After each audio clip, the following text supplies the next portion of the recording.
কিছুদিন আগে দেখলাম যে গত সপ্তাহে একটা মানুষকে পাবলিক প্লেসে শত শত মানুষের সামনে অনেক বড় বড় পাথর দিয়ে তার বুকের সাইডে প্লাস হচ্ছে মাথায় বা বডির বিভিন্ন পার্টে মারতেছে। তাও নাকি সে অলরেডি ডেড, সে নাকি অলরেডি মারা গেছে। তারপরে তাকে কিভাবে সন্ত্রাসীরা মারতেছে, এই ভিডিওটা দেখার পর শুধু আমি না, বাংলাদেশের কিন্তু অনেক মানুষ হয়তো বা এখন পর্যন্ত সেটা ভুলতে পারেনি, একদম ট্রমার মধ্যে চলে গেছে। যেমন আমি 2 দিন বা 3 দিনের মতো আমার চোখের সামনে জাস্ট ওইটা ভাবতেছিল যে কিভাবে একজন মানুষকে এভাবে মারতে পারে।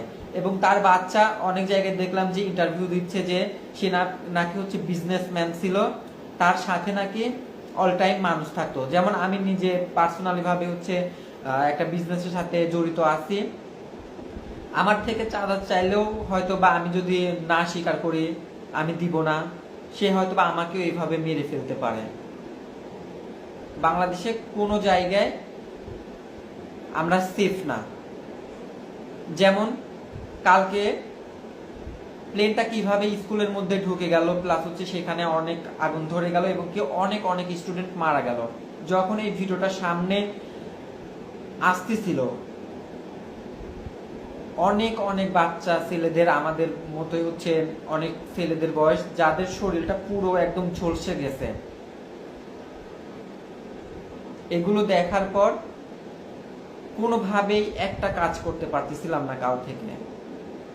আমরা কোনোখানেই সেফ না। এবং আমি কিছুক্ষণ আগে জাস্ট ভাবতেছি, আমি যে আমার এই রুমের মধ্যে আছি, হয়তো বা এই সাইড থেকে বা এই সাইড থেকে কোনো প্লেন ঢুকে যেতে পারে বা কোনো একটা অঘটন ঘটে এখানে আমরা আমি হচ্ছে মারা যেতে পারি।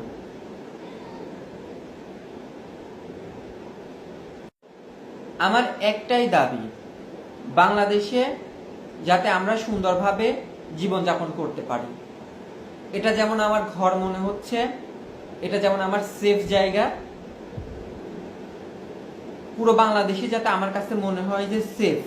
আমি যাতে সেফলি ভাবে স্কুল কলেজ করতে পারি, সেফ ভাবে বিজনেস করতে পারি, সেফ ভাবে যাতে পুরো বাংলাদেশে আমি ঘুরে বেড়াতে পারি বা যেখানে ইচ্ছা সেখানে যেতে পারি, যাতে কোনো চাঁদাবাজি আমার থেকে চাঁদা না চিতে পারে।